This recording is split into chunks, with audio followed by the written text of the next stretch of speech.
Hey guys, मैं हूं आपके साथ सचिन मेवाड़। हम पढ़ने वाले हैं एंशिएंट हिस्ट्री यानी कि प्राचीन भारत के इतिहास के बारे में।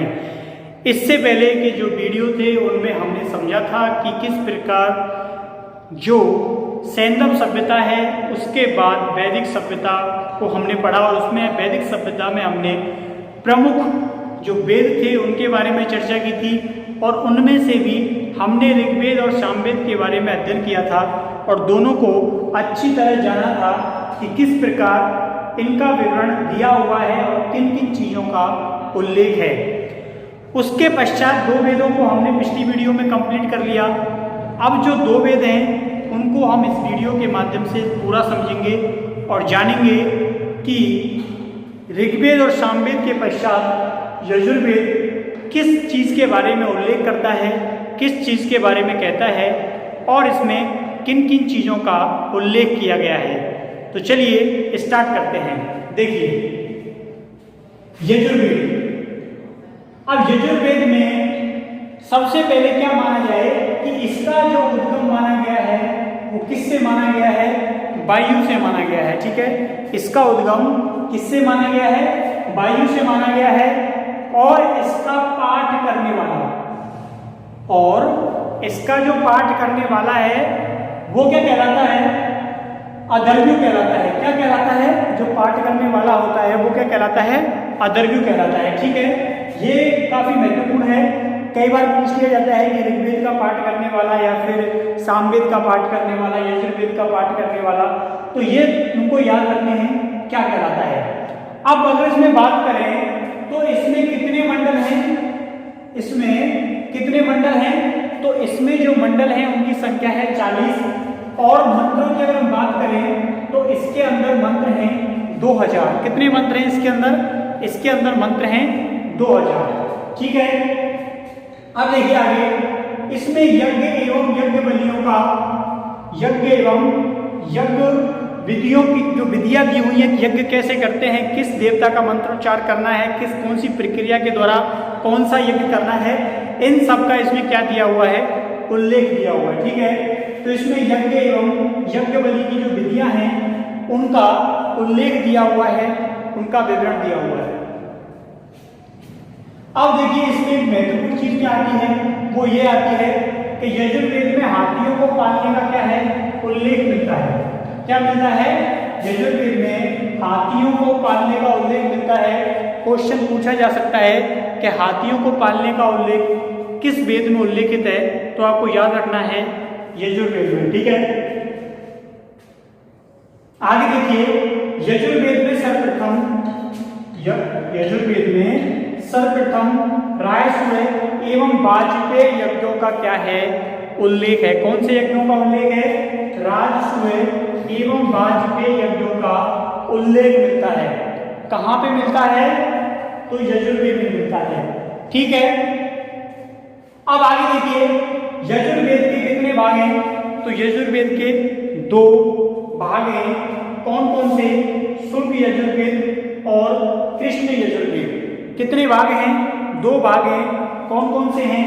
शुक्ल यजुर्वेद और कृष्ण यजुर्वेद। ठीक है, अब इसके आगे देखिए, तो एक बार रिवीजन करें। यजुर्वेद, इसका उद्गम वायु से माना गया है। इसका पाठ करने वाला अदर्व्यु कहलाता है। इसमें 40 मंडल और 2000 मंत्र हैं। इसमें यज्ञ यज्ञ बलियों का क्या है? कि विधियों का प्रतिपालन है। ठीक है, यजुर्वेद में हाथियों को पालने का विवरण दिया हुआ है। यजुर्वेद में राजसूय वाजपेय यज्ञों का क्या मिलता है? उल्लेख मिलता है। यजुर्वेद के 2 भाग हैं, शुक्ल यजुर्वेद और कृष्ण यजुर्वेद। ठीक है, अब आगे देखिए, आगे जो इसमें महत्वपूर्ण चीज वो है कि इनकी भी क्या है? शाखाएं दी हुई हैं। क्या दी हुई हैं? इनकी भी शाखाएं दी हुई हैं, और वो शाखाएं किस प्रकार दी हुई हैं उनको हम बोर्ड पर समझते हैं। देखिए इसमें मैंने लिखा है यहाँ पे कि यजुर्वेद के 2 संप्रदाय हैं। कितने संप्रदाय हैं? 2 संप्रदाय हैं। एक संप्रदाय है ब्रह्म संप्रदाय और एक संप्रदाय जो है वो है आदित्य संप्रदाय। ठीक है, कौन कौन से संप्रदाय हैं? दो संप्रदाय हैं, ब्रह्म संप्रदाय और आदित्य संप्रदाय। दोनों संप्रदायों के बारे में आपको क्या रखना है? याद रखना है। अब देखिए, हमने इसके दो भाग पढ़ लिए, दो संप्रदायों के बारे में पढ़ लिया। अब इसमें देखिए आगे क्या होता है। आगे इसमें उल्लेख आता है एक महत्वपूर्ण ब्राह्मण ग्रंथ का। कौन से का? शतपथ का आता है। शतपथ ब्राह्मण के बारे में आपने सुना होगा।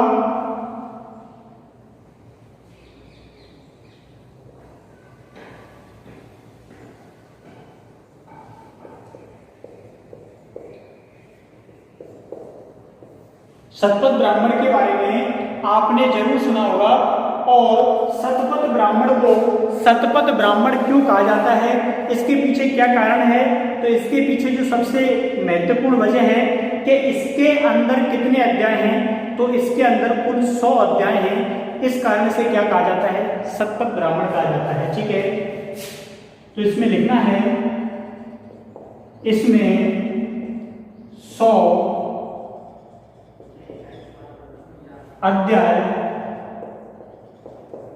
होने के कारण इसको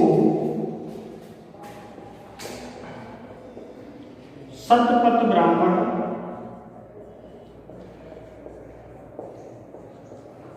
कहा जाता है। क्या कहा जाता है? तो इसको शतपथ ब्राह्मण कहा जाता है। इसको शतपथ ब्राह्मण क्यों कहा जाता है? क्योंकि इसमें कितने अध्याय हैं? 100 अध्याय हैं। ठीक है, अगर हम इसकी बात करें कि इसके जो राइटर हैं, इसके जो रचयिता हैं, वो कौन है, तो देखिए इसके रचयिता हैं याज्ञवल्क्य। कौन है? याज्ञवल्क्य। देखिए यहां पर इसके रचयिता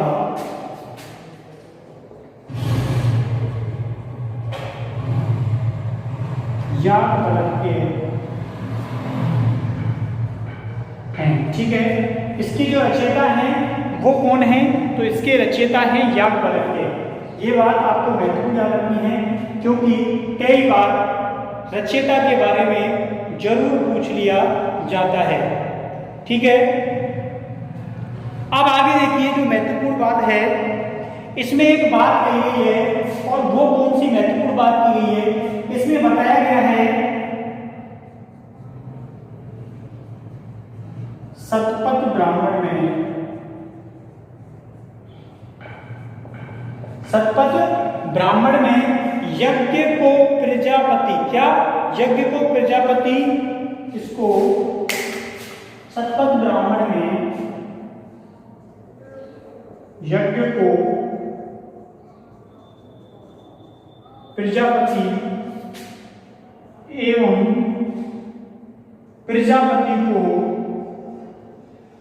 प्रजापति को क्या कहा गया है? ब्रह्म कहा गया है।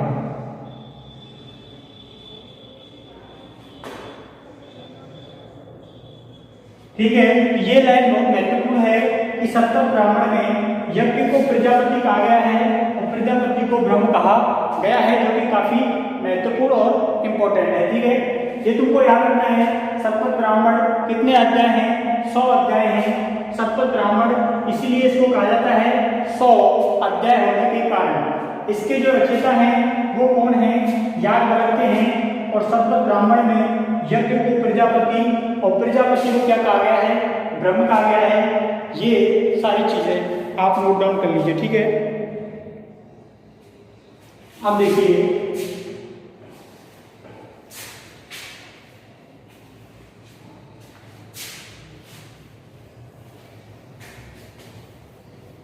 इसमें एक महत्वपूर्ण बात कही गई है। इसमें जो स्त्री है, तो स्त्री को क्या कहा गया है? स्त्री को अर्धांगिनी कहा गया है। क्या कहा गया है? स्त्री को अर्धांगिनी कहा गया है। तो लिखिए, शतपथ ब्राह्मण में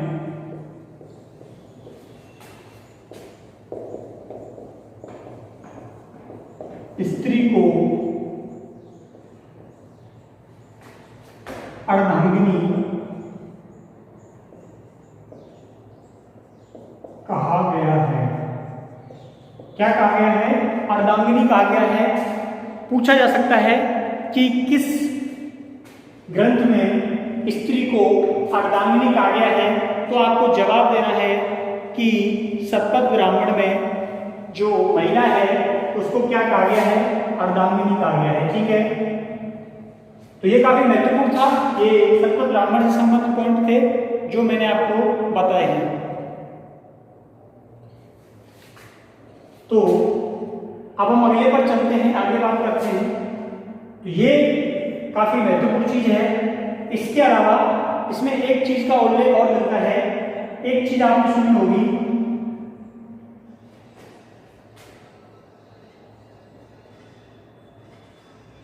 अस्पर्श शब्द सुना होगा।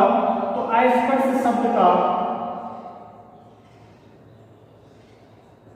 उल्लेख यहीं पर मिलता है। ठीक है,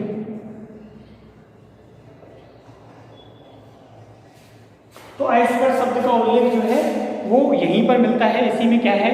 इसका उल्लेख है। ये भी नोट डाउन कर लेना। ठीक है, अब इसको मिटाते हैं और आगे चलते हैं।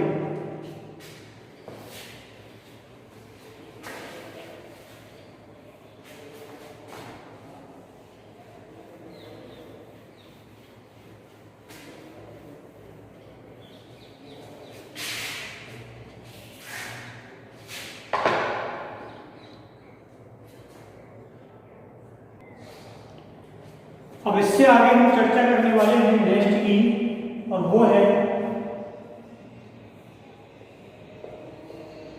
अथर्ववेद। ठीक है, कौन सा है?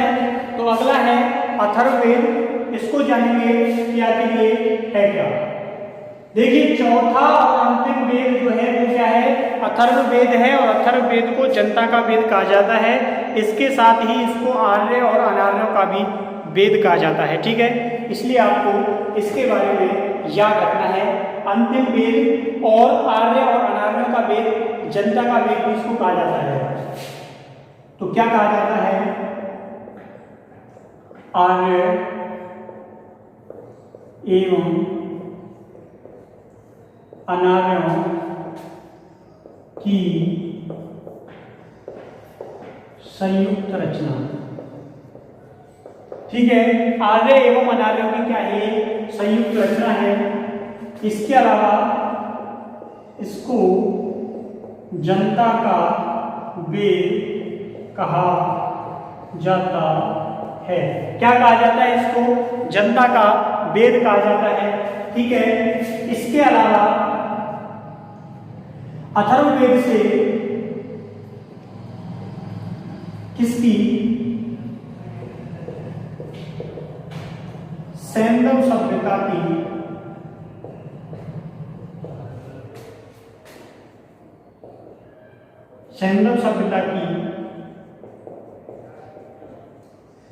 जानकारी प्राप्त होती है। क्या प्राप्त होती है? सैंधव सभ्यता की भी क्या इससे जानकारी प्राप्त होती है, कुछ अंश प्राप्त होते हैं। इसके अलावा अगर इसके बारे में बात करें तो जो कौटिल्य थे, चाणक्य थे, कौटिल्य ने अथर्ववेद को वेद त्रय में शामिल नहीं किया। ठीक है, शामिल नहीं किया। ठीक, क्या नहीं किया? शामिल नहीं किया। तो ये आयोजन कौटिल्य ने अथर्ववेद में वेद त्रय में शामिल नहीं किया। केवल 3 जो पहले के हैं उनको शामिल करते हैं। सैंधव सभ्यता की क्या देता है? ये जानकारी देता है। इसको जनता का भी क्या कहा गया है? वेद कहा गया है। आर्य एवं अनार्यों की भी क्या कहा जाता है? इसको संयुक्त रचना माना जाता है। ठीक है, अब आगे देखिए। अब इसमें कांडों की अगर हम बात करें, अध्यायों की अगर हम बात करें, तो इसके अंदर कितने अध्याय हैं? अध्याय इसके अंदर कितने हैं? तो इसके अंदर पूरे 20 अध्याय हैं। कितने अध्याय हैं? 20 अध्याय हैं। कितने अध्याय हैं इसके अंदर? 20 अध्याय हैं। अगर हम नीचे और ध्यान से दिख रहा है तो नीचे अगर हम और लिखें तो इसके अंदर जो मंत्र हैं तो मंत्रों की संख्या है 5987। कितने मंत्र हैं? 5987 क्या है? मंत्र हैं। अगर हम वैसे बात करें तो इसमें मंत्रों की संख्या पूरी 6000 है, लेकिन मंत्रों का क्या हुआ है, कई बार दो जगह पर रिवीजन हुआ है, इसलिए अगर हम 2 बार या 3 बार आए हुए मंत्रों को इसमें से निकाल दें तो इनकी जो संख्या है वो 5987 रह जाती है। इसलिए इसकी जो वास्तविक है तो 5987 है। अगर हम जो डबल आए हैं उनको भी शामिल करें तो इसकी जो संख्या है वो कितने पर पहुंच जाती है, तो इसकी संख्या पूरे 6000 से ऊपर पहुंच जाती है। ठीक है, आगे देखिए, तो ये आर्य एवं अनार्य में क्या है, संयुक्त रचना है। जनता का इसको वेद कहा जाता है। सैंधव सभ्यता की जानकारी यहाँ से प्राप्त होती है। कौटिल्य की भी इसको वेद त्रय में शामिल नहीं किया। अध्याय की अगर बात करें तो 20 है, मंत्र 5987 है। अगर सभी को शामिल करें तो ये संख्या 6000 पहुंच जाती है। ठीक है, अब आगे देखिए, अगर हम ये बात करें कि जो अथर्ववेद है इसके अंदर कितने सूक्त हैं, क्या अगर हम इसके अंदर सूक्तों की बात करें तो 731 क्या है सूक्त हैं। टोटल कितने सूक्त हैं? 731 सूक्त हैं। ठीक है, इसके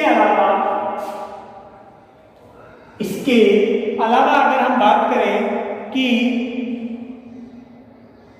इसके नामों के बारे में बात करें तो इसको एक महत्वपूर्ण नाम दिया जाता है। वो नाम दिया जाता है शूद्रों एवं स्त्रियों का वेद। किसका? शूद्रों एवं स्त्रियों का वेद भी कहा जाता है अथर्ववेद को। ये भी काफी महत्वपूर्ण है। ठीक है, चौथा और अंतिम वेद, इसको शूद्रों एवं स्त्रियों का वेद भी कहा जाता है। ठीक है, अब आगे देखिए, इसमें एक और महत्वपूर्ण चीज बताई गई है, वो ये है कि इसको 3 संहिताओं में उल्लेखित किया गया है। किसको? अथर्ववेद को। ठीक है, 3 संहिताओं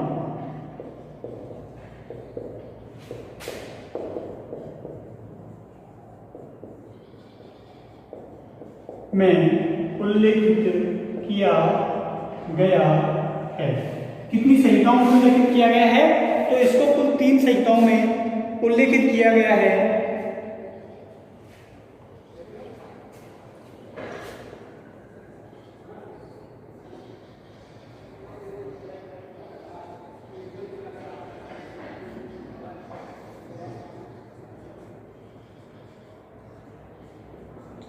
कौन कौन सी है वो?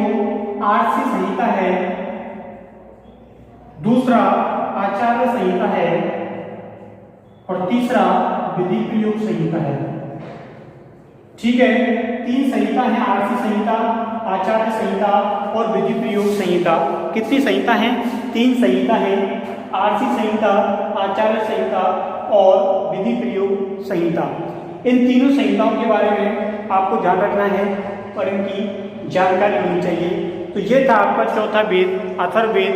सबसे पहले हमने ऋग्वेद पढ़ा। ठीक है, सबसे प्राचीन वेद के रूप में उसकी पहचान है। उसके बाद हमने सामवेद के बारे में चर्चा की, संगीत के बारे में चर्चा की कि कैसे उसे भारत का प्रथम संगीत का ग्रंथ माना जाता है। उसके बाद हमने यजुर्वेद की चर्चा की, जैसा कि उसका नाम है यज्ञवेद, मंत्र इन सारी चीज़ों का क्या है उसमें उल्लेख किया गया है। और अंतिम में हमने अथर्ववेद के बारे में चर्चा की है। अथर्ववेद में आप लोगों को के कई नाम मिल जाएंगे, स्त्रियों का वेद, शूद्रों का वेद, आर्य एवं अनार्यों का वेद। ठीक है, और कौटिल्य ने इसे वेद त्रय में शामिल नहीं किया है। तो ये सारी जो बातें थी वो हमने अथर्ववेद के बारे में पढ़ी। तो ऐसे इस प्रकार आपके जो चारों वेद हैं वो क्या होते हैं, कंप्लीट होते हैं, पूर्ण होते हैं। ठीक है, अब इससे आगे हम वैदिक काल की जो जीवन रचना है, सामाजिक स्थिति है, आर्थिक स्थिति है, इन सारी चीज़ों को लेकर चर्चा करेंगे और समझेंगे कि जो वैदिक काल है उस समय किस प्रकार की स्थिति थी, किस प्रकार का सामाजिक जीवन था, ब्राह्मणों की स्थिति कहाँ थी, इसके अलावा क्षत्रिय लोग किस प्रकार अपना जीवन यापन करते थे और उसके बाद वैश्य जो थे वो अपने जीवन यापन के लिए किन किन चीज़ों एवं किन किन साधनों का प्रयोग किया करते थे, इसके अलावा शूद्रों की क्या स्थिति थी। तो ये सारी चीज़ें इसमें आगे जो सामाजिक आर्थिक जीवन है उसमें आपको जानने को मिलेगी। इसके अलावा वहाँ की कृषि व्यवस्था को भी देखेंगे कि वैदिक समय की कृषि व्यवस्था कैसी रहती है। तो ये सारी चीज़ें आपको नेक्स्ट वीडियो यानी कि जो अगला आएगा उसमें जानने को मिलेंगी। तो उम्मीद है हमने पहले जो 2 वेद कराए थे और अब जो ये 2 वेद कराए हैं ये आपको समझ में आए होंगे। इनमें प्रत्येक पॉइंट को लेकर बात की गई है, चर्चा की गई है। तो चलिए मिलते हैं अगले वीडियो में, तब तक के लिए थैंक यू, धन्यवाद, बाय बाय।